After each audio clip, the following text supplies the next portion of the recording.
When it comes to self-employed individuals, you have more control over your tax planning than those that have W-2 employment income. Very few business owners are set up properly, and very few business owners know the best way to save for their retirement future.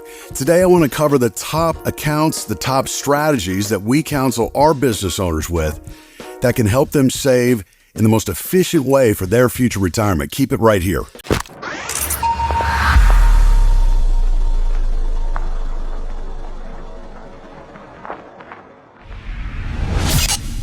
Good day, everybody. Chris Heerlein here of REAP Financial, host of Retire Ready TV on KXAN and host of Wealth Radio every Saturday, 11 a.m. on News Radio KLBJ. If you enjoy our content on this channel, hit the subscribe button down below. I drop new content here every Wednesday. We work with a lot of families that after retirement, they end up maybe consulting. They want to set up an LLC or a sole proprietorship to work and maybe kind of slowly transition out of the full-time work game. But a lot of you as well may be self-employed and not retired. And there's a number of things we find with business owners and self-employed. Oftentimes you're overpaying in taxes because maybe you started out small, and as you've scaled and grown, maybe there hasn't been a lot of thought and time put into your business structure. So that's one thing. The second thing, though, is when it comes to your retirement planning options, as a self-employed business owner, you have many more options than a W-2 employee. And today what I want to do is dive into some of the top strategies, the top ways that successful business owners are saving today so that they can have a successful retirement future. So the first way is what's called a solo 401k. And a solo 401k can be established rather easily. There are some plan documents and some things that have to be put together by, in some cases, a custodian or an attorney. But a solo 401k allows you to put a substantial amount in every single year as compared to a regular 401k. A regular 401k with an employer, that's a pretty commonly used account. And you can set up a regular 401k, traditional or Roth 401k for your company. But as a self-employed, if you got one or two employees, it may not make as much sense to go through that because there's some different type of complexities. But with a solo 401k, it's rather simple. And I like the solo 401k because the contributions, as I mentioned, are much higher than we see in a traditional account. Here in 2024, the maximum you can put in a regular 401k is $23,000. But see, with a solo 401k, the maximum that can be put into that thing is $69,000 here in 2024. And if you're over 50, you can put an additional $7,500 in a year is what they call a catch-up contribution. So for higher earners, you may want an account that you can put more in, sometimes 2-3x what a regular 401k could provide. Now, the second option is called a SEP IRA. And a SEP IRA is established rather easily, and it's pretty flexible. And you can put money in throughout the year, invest in many things, stocks, ETFs, mutual funds, and more. And the contribution limits on the SEP are very high as well. You can do up to $69,000 here in 2024. That is the absolute maximum, though. The contribution that you're going to put in cannot be more than 25% of your net income. So everything up to $69,000, that would be the maximum. Now, the other nice thing about the SEP IRA is here in 2024, the IRS has now allowed what's called a SEP Roth IRA. So this allows individuals to get a substantial amount of money in Roth IRAs through the SEP Roth IRA option. Now, the key difference between that SEP IRA I'm talking about and the solo 401k is with a SEP IRA, there's no catch-up contribution. So if you're over 50 and already maxing out, the solo 401k potentially would let you get more money in if you have the discretionary income to do so. Now, a third option is really one that's been around a long time. It's the traditional IRA and the Roth IRA. And with these accounts, you can put in $7,000 a year. It's not going to be tied to your business, your entity. This would be tied to you personally.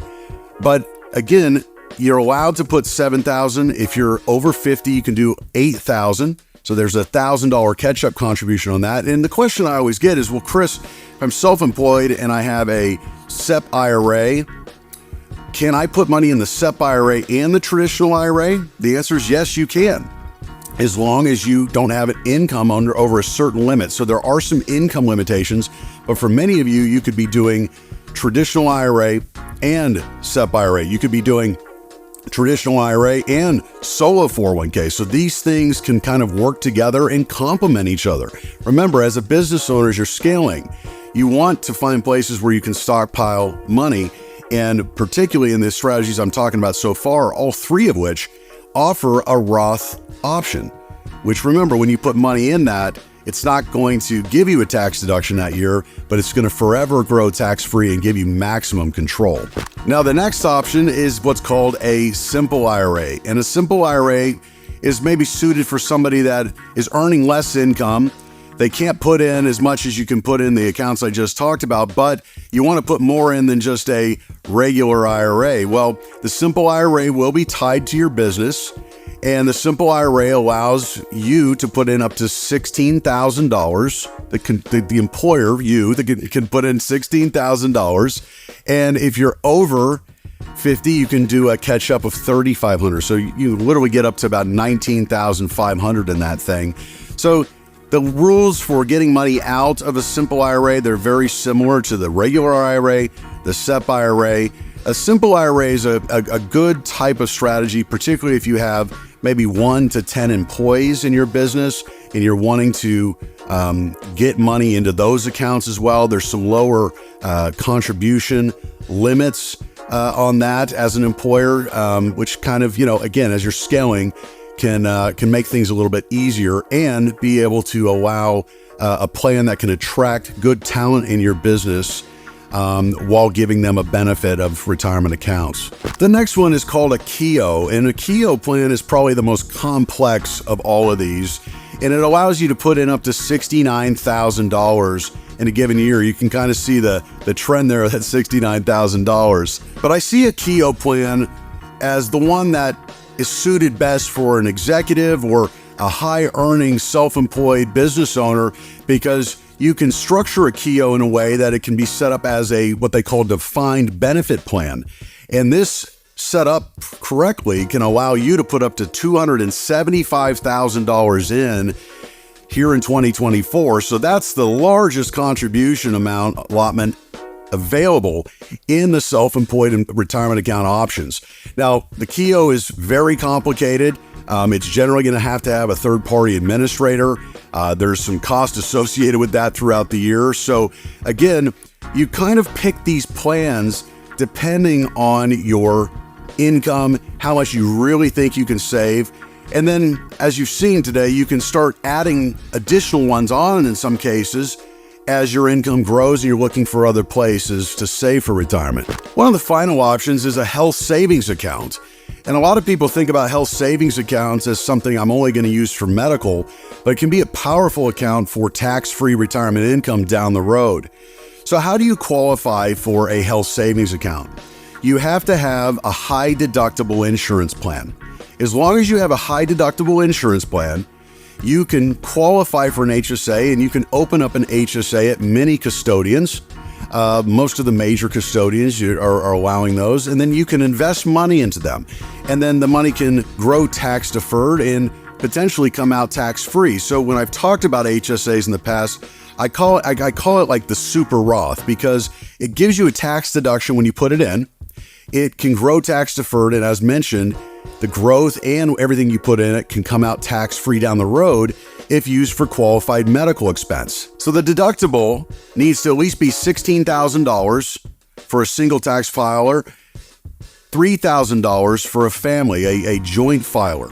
And the maximum that you can put into these things is relatively generous, $4,150 in an HSA here in 2024 for you single filers, $8,300 for those of you that file joint and have a family health insurance plan. So think about that. All the accounts I've talked about today, they can also be coupled with an HSA.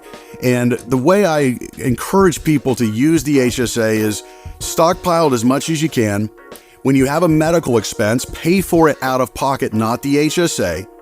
And then keep track of all these expenses for you and your family. And then down the road in retirement, you've got this pot of money that's been growing for many years. And then you can cut yourself a retroactive reimbursement check for every medical expense you had over that time. So there's no time constraints on it. So it's a very powerful account. It's kind of like that super Roth and a great complement to any of these that I'm discussing today. So the question is what account suits you best for you and your business and your employees and your future growth? We can help you determine that. I want you to schedule a one-on-one appointment with my team of fiduciary advisors here at REAP Financial. And in 60 minutes, we can identify exactly the optimal accounts for you and your family. Email me right now, retire@reapfinancial.com. That's retire@reapfinancial.com. My team will look forward to getting that meeting scheduled, and you'll leave with some great ideas, some great strategies, and be able to get those implemented here in 2024. Until we see you then, all the best.